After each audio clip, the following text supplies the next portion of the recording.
How do you get a group of people to agree on the truth when they can't fully trust one another? Imagine you're a general in an army surrounding a heavily fortified city. Several other generals are positioned around the city as well, and if everyone attacks at the same time, victory is certain. But if only some attack while others hesitate, the army will be destroyed. The generals can communicate, but only by sending messengers between camps. How can you trust another general isn't a traitor? How can you trust the message you sent wasn't intercepted, or the message you received wasn't changed? The problem isn't whether to attack or retreat, but how can a group reach agreement when some participants may be dishonest and communication itself can't be fully trusted? This thought experiment became known as the Byzantine general's problem. While it sounds like a military puzzle, it's really a problem about trust.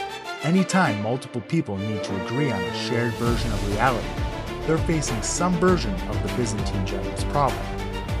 Think about elections. Think about contracts. Think about money.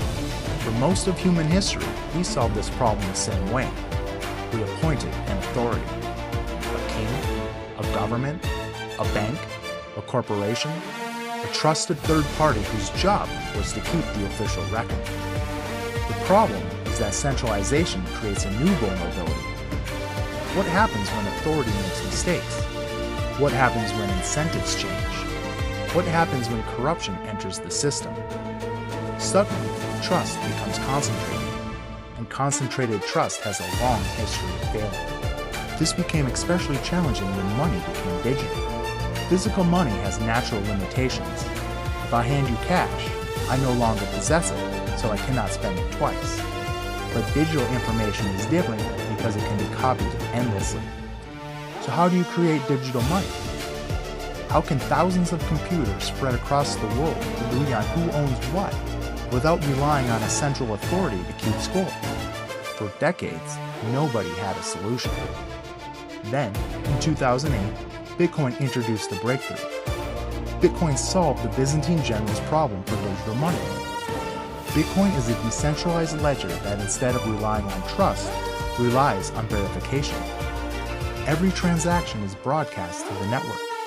Every participant can independently check the rules, and through a process called proof of work, the network continuously reaches consensus about the state of the ledger. No central bank, no central server, no central authority deciding what is true. The network itself determines consensus. The remarkable part is that Bitcoin doesn't require anyone to be honest. Bitcoin assumes that some participants may cheat, some may lie, some may actively try to attack the system. As long as honest participants control the majority of the network's computational power, consensus emerges anyway.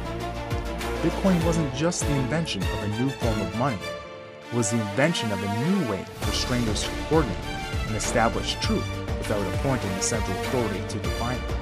For the first time, people all over the world could agree on a shared history without needing to trust a single individual, institution, or government. All of it traces back to a deceptively simple question. How do you get a group of people to agree on the truth when they can't fully trust one another? Bitcoin became the first system to answer it.